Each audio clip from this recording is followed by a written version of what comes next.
Hi there, thanks for joining me today on this episode of Self-Manageable Illnesses and Their Treatments. My name is Joseph. Today I'm going to talk about sex. Let's talk about sex, specifically sex and alcohol. My topic today is to tell you that sex and alcohol, they actually do not mix. And the topic I want to talk is about erectile dysfunction. Erectile dysfunction, that's the topic I want to talk about today. So what is erectile dysfunction, you might ask? Well, erectile dysfunction is when men have problem with either having an erection or maintaining it. Some may have it, or some they will not have it, or some will have it and they cannot maintain it. That is what we call erectile dysfunction. And so what are the causes of erectile dysfunction? There are so many causes of erectile dysfunction or ED. The first one is medications. Sometimes it's beyond your own control. So if you're someone that is on certain heart medications, or certain blood pressure medication, or certain diabetic medication, I'm not going to mention the names of the medication here, but I'm just trying to mention the classes of people who are under medical treatment: heart condition, diabetes, or blood pressure. Some of these medications can affect adversely the having an erection and maintaining it. So sometimes it's beyond your own control. It's not anything that you have done wrong.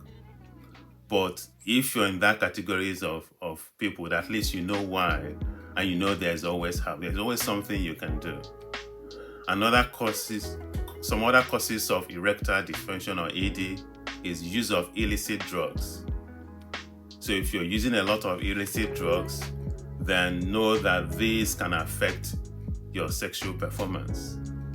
If you're into drinking too much of alcohol, then this can affect your performance, sexual performance. It can cause erectile dysfunction. It can even affect the chances of how you perform, and eventually affect your reproductive system.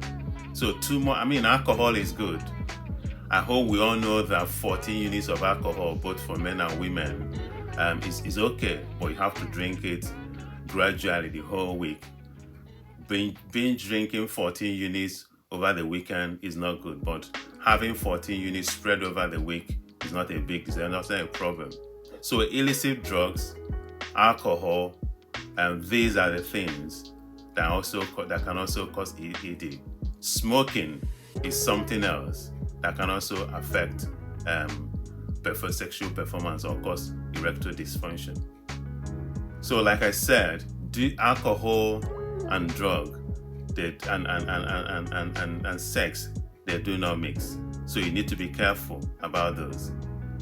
The other thing I would say is that these days there's quite a few over-the-counter medication for men that you can buy to help with erectile dysfunction. You have to walk into the pharmacy or speak to your doctor online, describe what is going on, and these medications are prescribed to help you, to get better, to help you to improve your performance. They are not, you have to ask yourself, is that something I can do? These medications, they do help, but they don't work.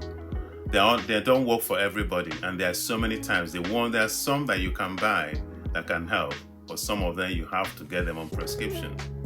Before I forget, another thing that can also cause ED is anxiety, stress, depression, or worry. If something is bugging you, if something is bothering you, if something is on your mind in a negative way, that can also affect your performance. So that's something also to bear in mind. Now, before I conclude on this topic, I need to mention that there are warning signs to watch out for if there's an ED. So people who have history of sexually transmitted infection needs to be careful, because that can also affect performance. So if you're sexually promiscuous, you need to be careful to check Is it because I have some STI that I'm having issue with performance? So that you have to bear that in mind. Also, warning sign.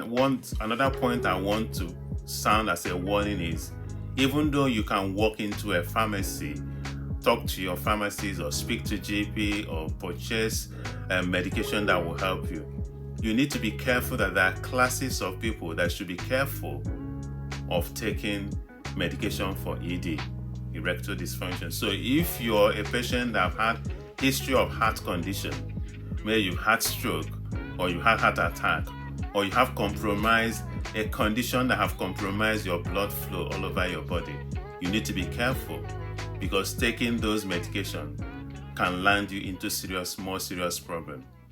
So think hard whether the benefit outweighs the risk if you want to go into it. I know it does help, but if you have a serious heart condition or angina, if you have an unstable angina and stuff like that, you need to ask yourself, you need to be careful. I mean, these medications, they also come in strengths.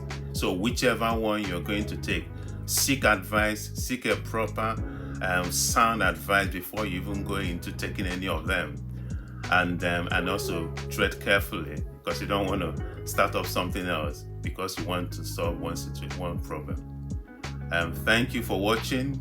I hope you've got some guys and ladies, because I'm sure you might have something to say about this. The ladies, maybe your man needs to hear this. I hope you have got some information and some ideas about erectile dysfunction today. Thank you for watching, and goodbye for now. Don't forget to like, to share, and to subscribe, so that my new topics land, you'll be first to know. Thank you, and goodbye for now.